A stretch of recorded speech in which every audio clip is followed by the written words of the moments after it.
Jesús. Amén. Hermanos, por favor, tomen su asiento. Gracias, hermanos y novios.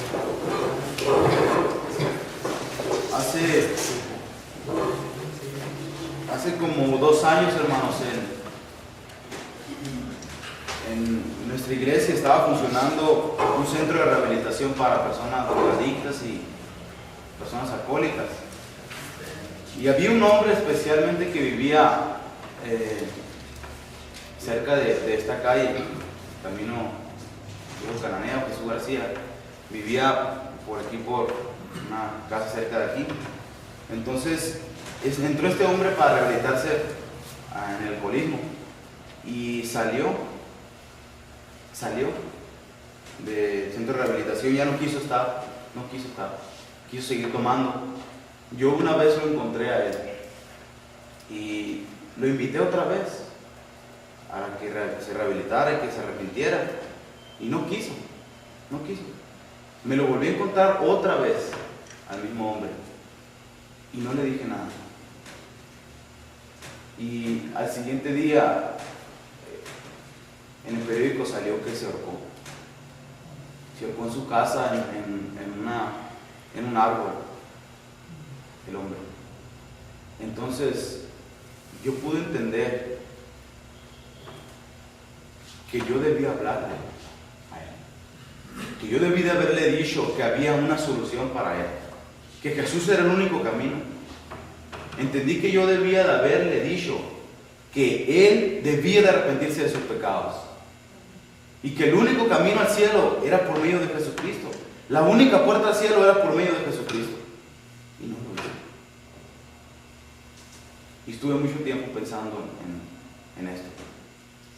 Cuando yo supe de esto, fue algo que pegó duro en mi corazón, porque yo tuve la oportunidad de estar con él y decirle que se acercara a Jesús. Esto para mí fue muy traumante, hermano, porque no había una manera en que yo pudiera pensar que esa muerte era algo que yo pude haber impedido. Como hijos de Dios, hermanos, pensamos a veces así. Pero Dios ha determinado, y Hebreos lo habla, que se estableció para los hombres que mueran una sola vez y después el juicio. Indudablemente no podemos evitar esta situación. Pero lo que yo pensaba es que yo tuve la oportunidad de decirle que tenía él una oportunidad. Nunca sabemos cómo la gente está, hermanos. Pero la Biblia nos habla de que debemos de compartir el Evangelio con ellos. Nuestro trabajo es compartir el Evangelio con la gente. Así que acompáñenme, por favor, hermanos, al libro de Mateo, capítulo 22. Vamos a analizar algo acerca de la parábola del Señor Jesucristo a los fariseos en este contexto, y hablando acerca de la fiesta de bodas. Capítulo 22, versículo 1, del versículo 1 al 14 de Mateo, por favor, hermanos.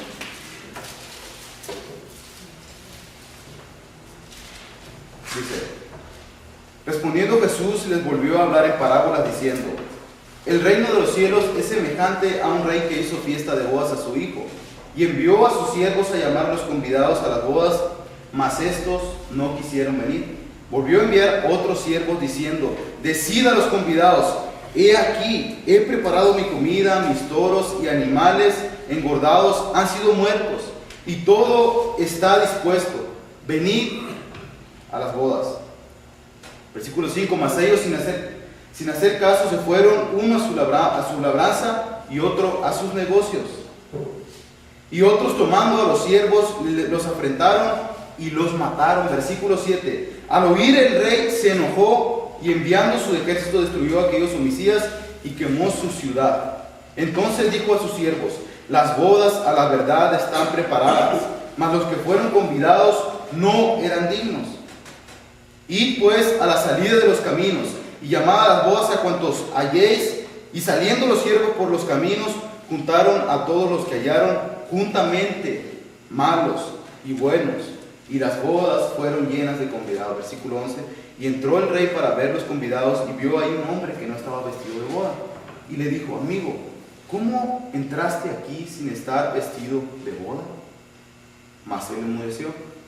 Entonces el rey dijo a los que servían: atadle de pies y manos y echadle a tinieblas de afuera, ahí será el lloro y el crujir de dientes, porque muchos son llamados y pocos escogidos. Pocos escogidos.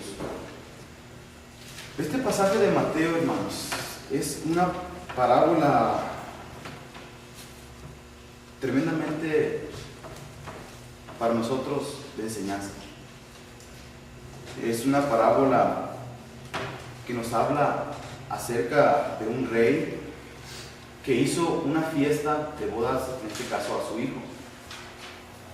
Dice que envió llamar a los convidados a la fiesta, o sea, a los llamados también, que traduce esta palabra, a las bodas, y no quisieron venir. Ahora, esta parábola, hermanos, más que ser algo que podamos entender nosotros como una alegoría, es una parábola que el Señor está describiendo con el propósito de que los fariseos entendieran esta parábola. Después vemos en el contexto de Mateo la parábola de los labradores malvados, del versículo 33 al 46, y dice el versículo 45 del capítulo 21 de Mateo: y oyendo sus parábolas, los principales sacerdotes y los fariseos, dice, entendieron que hablaba de ellos. Ellos entendieron que el Señor les hablaba a ellos, que estaba hablando de ellos, lo que el Señor estaba hablando acerca de los labradores. Dice, pero al buscar cómo echarle mano, temían al pueblo porque éste le tenían por profeta. Entendían, pero querían aprender a Jesús. Querían aprender a Jesús. Ahora, hermanos, la costumbre del pueblo judío en este contexto que habla el Señor Jesús acerca de la parábola era sobre la fiesta de bodas a su hijo. Pero cuando el Señor habla de esto, dice, versículo 3, y envió a sus siervos a llamar a los convidados a las bodas, dice, y no, más esto, dice, no quisieron venir. O sea, primero les hizo un llamado a ellos, a los convidados, les llamó a ellos y les dijo, venid a las fiestas. Ellos eran los que estaban invitados, venid a las fiestas de su hijo, y no quisieron venir, dice. No quisieron. Entonces, esta parábola para muchos hermanos es una parábola que habla acerca de los fariseos y acerca de la historia del pueblo de Israel, el llamado de Dios al pueblo de Israel de arrepentirse siempre de su pecado, de arrepentirse de sus transgresiones. Siempre el Señor llamándole al pueblo de Israel, como lo dice Hebreos, siempre llamándolos a ellos.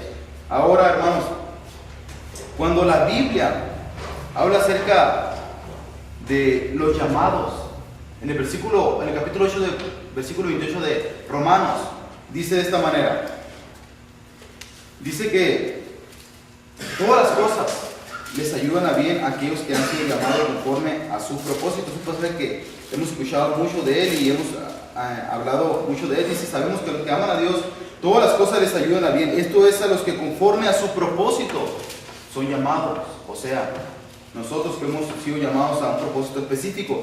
Pero algo importante de la palabra propósito, que es prótesis en griego, es que si ustedes buscan en Strong y en Vine, van a encontrar que la palabra se usa para hablar literalmente acerca de la mesa de los panes de la proposición del tabernáculo.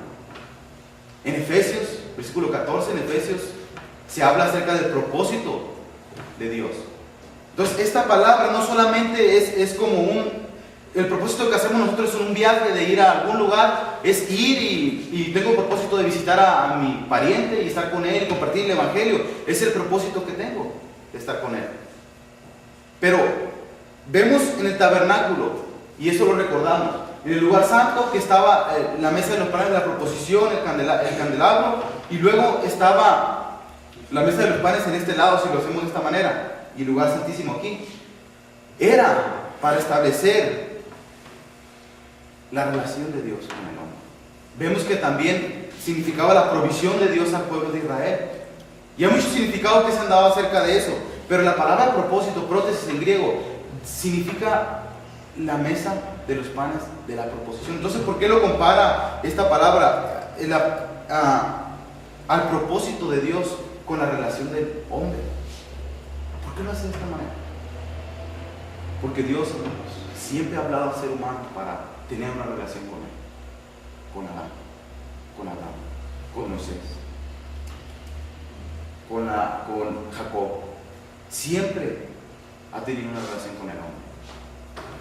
Pero nos dice que hoy nos ha hablado por medio del Hijo, por medio de Jesucristo. Entonces el Señor Jesús, cuando refiere esta parábola para los fariseos, vemos que termina con una afirmación que dice que muchos son los llamados, dice, y pocos los escogidos. Pero interesantemente la palabra, cuando dice llamar a los convidados en el versículo 3 del capítulo 22, dice, es una palabra griega, hermanos, que es importante que analicemos, que es kaleo, y es llamar, pero también de otra manera directa o con diferente variedad de aplicaciones. Es convidar, decir, invitar, llamar, poner, y también por sobrenombre significa también. Hay una, en la Reina Valera traducen que tenía por sobrenombre X, pero es esta palabra kaleo. Y lo interesante es que usa llamar a los convidados, y llamar y los convidados es la misma palabra en griego. Kaleo, llamar, convidados, kaleo también. Es la misma palabra. Pero en el versículo 14, cuando dice, porque muchos son llamados, usa otra palabra para describir a los llamados. Es otro énfasis el que está dando el Señor Jesús. Y esto es importante que lo entendamos, porque en Mateo, hermanos, la parábola acerca de las bodas, de la fiesta de las bodas, de el Señor, que Jesús analiza acerca de los fariseos. Muchos comentaristas dicen y toman como pasaje paralelo el capítulo 14 de Lucas, cuando habla de las fiestas, de una parábola similar a esta. Entonces en Lucas, hermanos, se da otra parábola acerca de que es cierta similitud con esta parábola del capítulo 22 de Mateo, pero en este caso hay una diferencia en Mateo y en Lucas, que son sumamente sorprendentes, hermanos. En Lucas la historia se relaciona con un cierto hombre, en el capítulo 14 de Lucas, versículo 23, con un cierto hombre. En Mateo es con un rey. Esa es la diferencia. En Lucas es una invitación, en Mateo son dos invitaciones que el Señor menciona. Son dos invitaciones. En Lucas los invitados, hermanos, o los llamados, dan excusas porque no quieren ir, dan excusas. Y también en Mateo se niegan y se vuelven violentos, matan a los siervos. Eso lo vemos en capítulos que siguen. Entonces cada parábola tiene un sentido propio, no podemos compararla, pero la diferencia de estas parábolas es cuando Dios en el versículo 4 dice, volvió a enviar a otros siervos, en el capítulo 22 de Mateo, diciendo, decía a los convidados, la misma palabra griega, he aquí, he preparado mi comida, mis toros y animales engordados han sido muertos y todo está dispuesto a venir a las bodas. Hermanos, cuando evangelizamos, cuando llamamos a alguien al arrepentimiento, tendemos, como calvinistas, a ignorar la insistencia en el llamado al arrepentimiento. Tendemos a hacerlo así. Ahora, ¿por qué hacemos esto, hermanos? ¿Por qué lo hacemos así? Spurgeon, hermanos, hizo un mensaje acerca de esto, basándose en el capítulo 14 de Lucas. Él predicó en la mañana del domingo del 5 de diciembre de 1858 un sermón que se llamó Forza a lo central, basándose en el capítulo 14, versículo 23 de Lucas.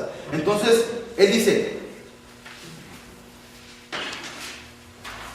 así, de esta manera, cuando empezó a predicar este mensaje, primero dice, debo encontrarlos a ustedes, dice. Si leen los versículos que preceden al texto, o sea, de Lucas 14, encontrarán una aplicación de este mandato, dice, ve pronto por las plazas y las calles de la ciudad, y trae acá a los pobres, a los mancos, a los cojos y a los ciegos, dice. Y luego más adelante, ve por los caminos y trae a los vagabundos y bandidos, y por los vallados, no solamente por los caminos, por los vallados donde nadie va. Esto es lo que está diciendo Spurgeon. Y trae a aquellos que no tienen donde descansar su cabeza y están acostados junto a los vallados descansando. Tráelos también y fuérzalos a entrar, dice.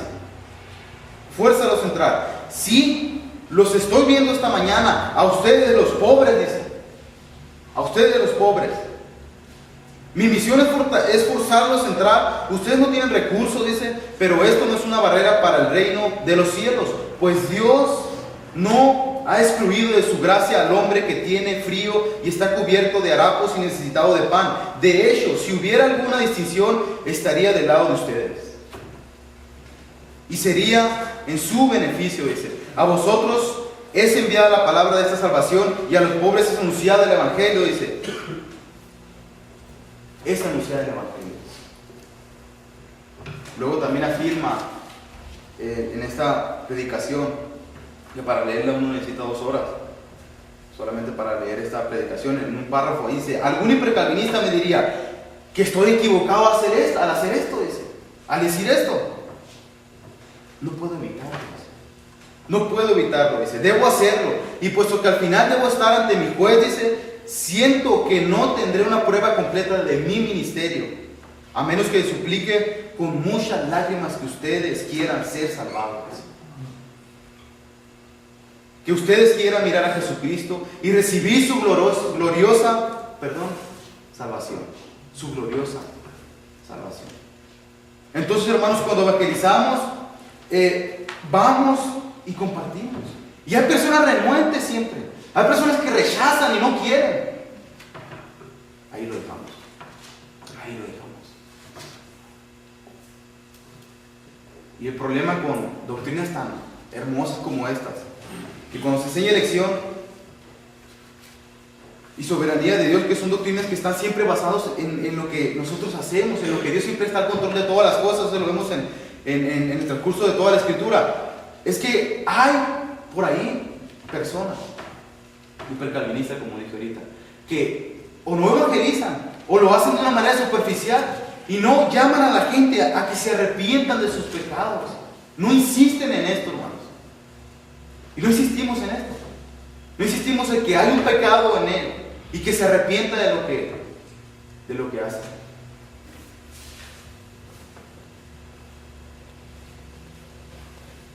Esto es una invitación que el rey hizo 2 veces. Vayan.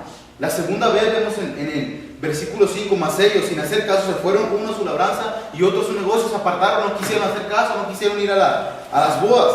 El rey mismo los invitaba, el mismo rey. A diferencia de Lucas, era un hombre. Aquí vimos en Mateo que era un rey. Y los invitó y les dijo: venid otra vez, venid.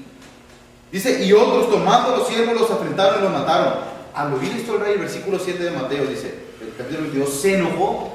Se enojó el rey, dice, y enviando sus ejércitos destruyó a aquellos homicidas y quemó su ciudad. Ahora, este versículo es tomado por algunos para referirse a la destrucción de Jerusalén, cuando se quemó Jerusalén, tomando el pasaje como una profecía acerca de esto, de la destrucción de Jerusalén. Vemos que dice: y mandó su ejército, destruyó a aquellos homicidas y quemó sus ciudades. Quemó su ciudad. Pero no podemos hacer esto, hermanos. ¿Por qué? Porque la parábola de las fiestas es difícil de explicar.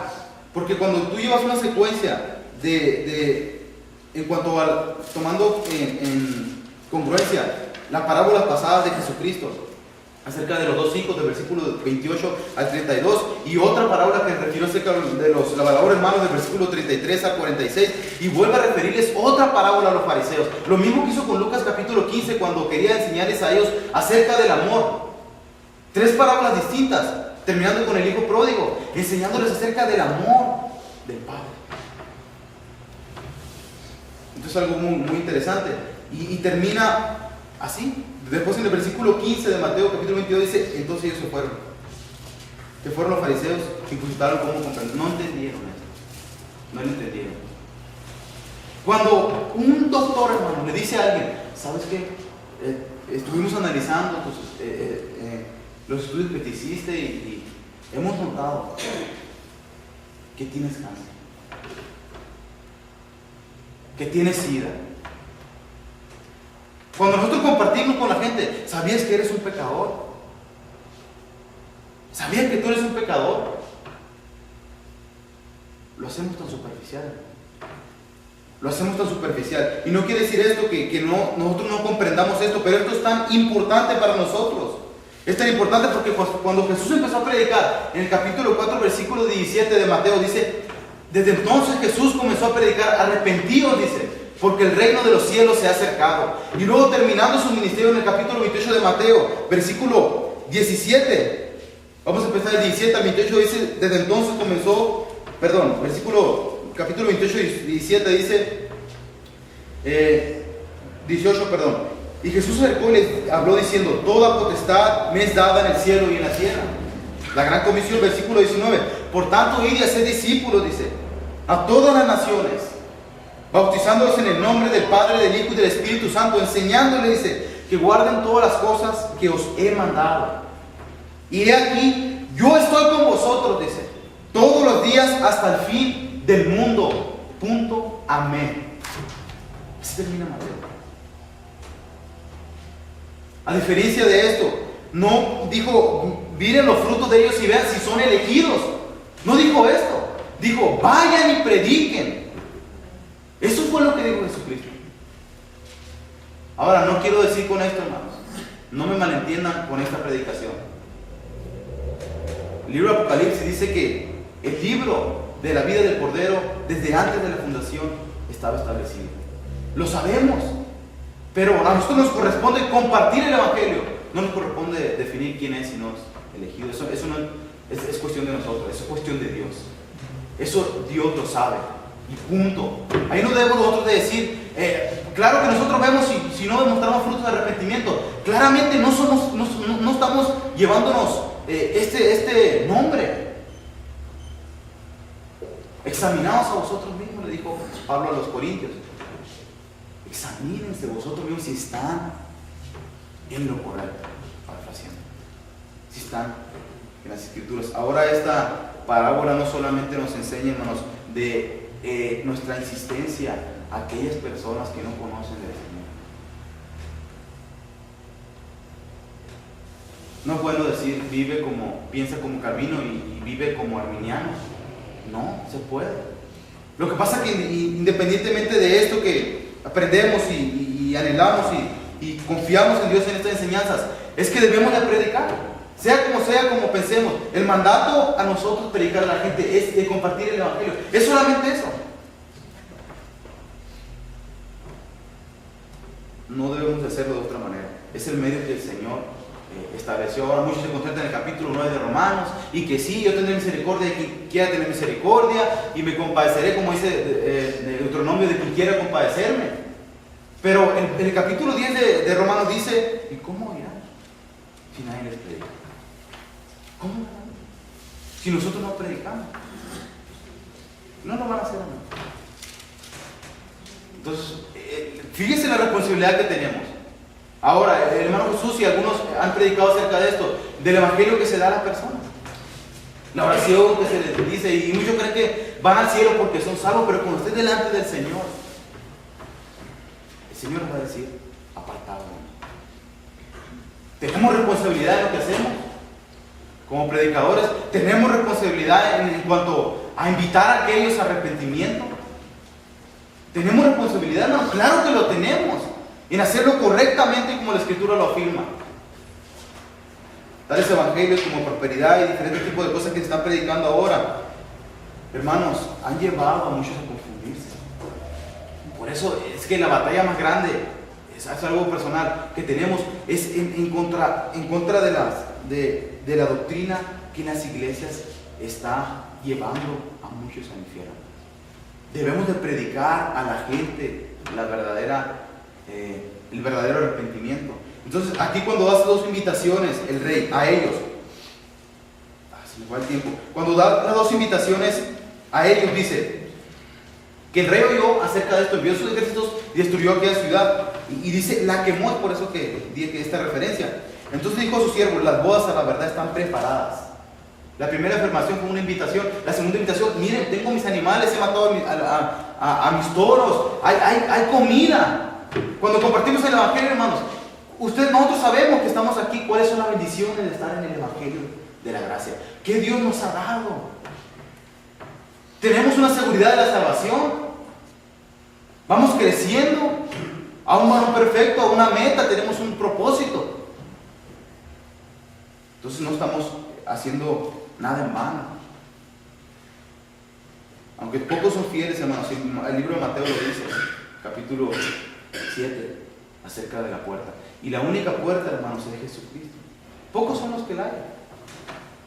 Pocos son los que entran por esa puerta, y ancha y espacioso el camino que lleva a la perdición, y muchos van por ese camino, muchos van por ahí. Entonces la referencia de esto, hermanos, es que cuando el rey le dice a los siervos, id pues a la salida de los caminos y llamad a las bodas a cuanto halléis. Entonces aquí, por eso es que no se puede retomar como una parábola del pasado, del llamamiento, del arrepentimiento de Israel y luego del futuro. Por eso que no podemos hacerlo de esta manera, porque dice, y saliendo los siervos por los caminos juntaron a todos los que hallaron juntamente malos y buenos. Aquí está el detalle, juntamente malos y buenos. Nosotros no sabemos, hermanos, alegorizando, ¿a quién le predicamos? Solamente lo predicamos en el Evangelio, lo exponemos a las personas. Individualmente, generalmente, como lo hagamos, lo hacemos con el corazón para que se arrepientan. Ahora, acerca de esto no podemos nosotros rehuir, hermanos. No podemos hacerle así. Ciertamente Apocalipsis, hermanos, dicen en el capítulo 22, versículo 17, el Espíritu y la esposa dicen, ven, y el que oiga, dice, diga ven, y el que tiene sed, venga, dice. Y el que quiera tome del agua de la vida gratuitamente. Gratuitamente. Así lo hace. Después en el versículo 19 dice, el versículo 20, perdón, el que da testimonio de estas cosas dice, ciertamente vengo en breve. Amén, dice Juan. Sí. Ven, Señor Jesús. Una doxología magnífica acerca de este anhelo. Ciertamente vengo en breve. Amén. Sí, ven, Señor Jesucristo. Y esto, hermanos, en Apocalipsis es algo muy importante. Aquí vengo pronto, aquí vengo en breve. Ciertamente vengo en breve. Sabemos que Cristo viene pronto. Así que, hermanos, no me quiero robar el tiempo de su café, porque no me gusta que a mí cuando estamos me lo roben tampoco. Así que esto, hermanos, es un llamado acerca el llamamiento a la gente de arrepentimiento. Insistir.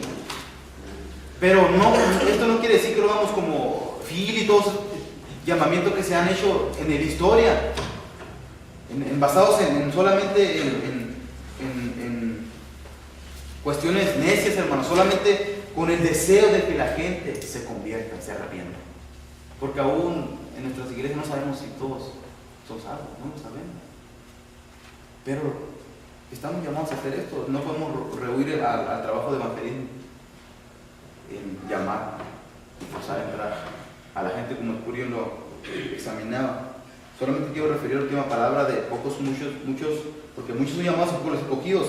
Es otra palabra que usa acerca del llamado, que es kletos, es invitar, es nombrar, específicamente santo, dice, invocar, llamar.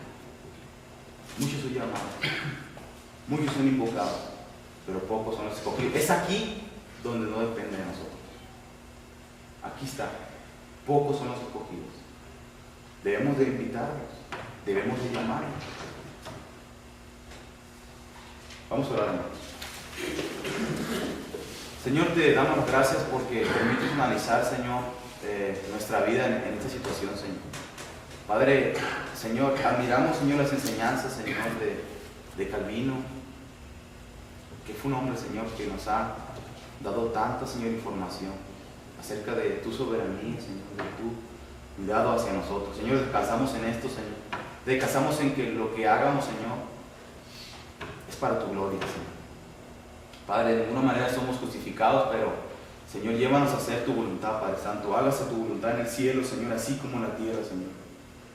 Padre bendito, cuando compartamos el Evangelio, Señor, permítenos hacerlo de una manera apasionada, Señor, porque aquellas personas que escuchen sean transformadas por ti, Señor Jesús. Que tú seas el que lleves a ellos a